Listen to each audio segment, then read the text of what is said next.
मीरपुर मातल में सिहत खाते ज़िले घोटकी पारां 30 करोड़ ख़र्च करण जो इंकशाफ कयो वियो आहे।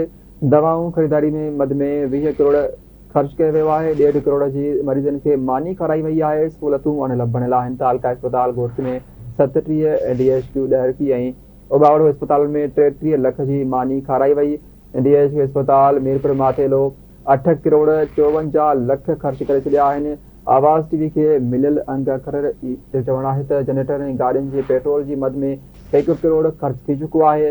तालका अस्पताल घोटकी 5 करोड़ जूं दवाऊं ख़रीद कयूं। 37 लखनि जी मरीज़नि खे मानी खाराई आहे। तालका अस्पताल घोटकी मजमूई तौर ते 6 करोड़ 27 लख रुपया ख़र्च ॾेखारियो आहे। DHO जी इंतिज़ाम हेठि हलंदड़ TB कंट्रोल प्रोग्राम जे मद में 1 करोड़ 35 लख रुपया ख़र्च कया विया आहिनि।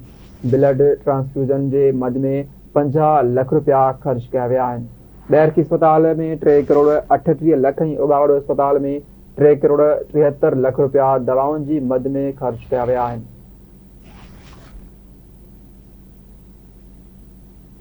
अहम ख़बर आहे मीरपुर मातलो खां सिहत खाते ज़िले घोटकी पारां 30 करोड़ ख़र्च करण जो इंकशाफ कयो वियो आहे, जॾहिं त दवाऊं ख़रीदारी जी मद में 20 करोड़ ख़र्च कयो वियो आहे। 1.5 करोड़ जी मरीज़नि खे मानी खाराई वई आहे, जॾहिं त सहूलियतूं अणियल बणियल आहिनि। इन हवाले सां लाइन ते मौजूद आहे लतीफ़ बसीर। जी लतीफ़, कहिड़ा तफ़सील आहिनि?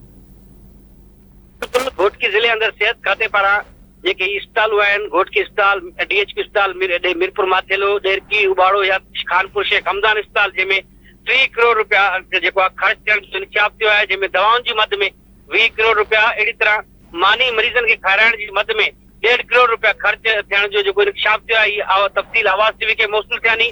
मीरपुर माथेलो में 8 करोड़ 54 लख ख़र्च थियानी। अहिड़ी तरह DHQ अस्पताल में 3 करोड़ 52 लख जी दवाऊं ख़रीद की हुई। 33 लख मरीज़नि खे जेका आहे मानी खाराई वई आहे। 1 करोड़ पेट्रोल जी मद में ख़र्च थियो आहे। तालका अस्पताल जेका आहे घोटकी, उन में 5 करोड़ जी दवाऊं ख़रीद कई वेंदियूं आहिनि। 37 लख रुपए जी उतां जे मरीज़नि खे मानी में जो ख़र्च में ॼाणायो वियो आहे। 37 करोड़ जी मरीज़नि खे मानी खाराई वई आहे। अहिड़ी तरह DHQ ऑफिस में 2 करोड़ जूं दवाऊं ऐं पेट्रोल जेको आहे 50 लख जो ख़र्च थियो आहे। मजमूई तौर ते घोटकी ज़िले अंदर ही 11 महीननि दौरान 3 करोड़ रुपया ख़र्च थियण जो इंकशाफ थियो आहे। ही जेके अस्पतालूं आहिनि, जंहिंमें 1.5 करोड़ जे लॻभॻि जेके उन मरीज़नि खे मानी खाराइण जी मद में जेके पैसा ख़र्च थिया नी, पर उन सां गॾोगॾु अस्पतालनि अंदर एतिरा पैसा ख़र्च थियण बावजूद बि सहूलियतूं अणिलब आहिनि।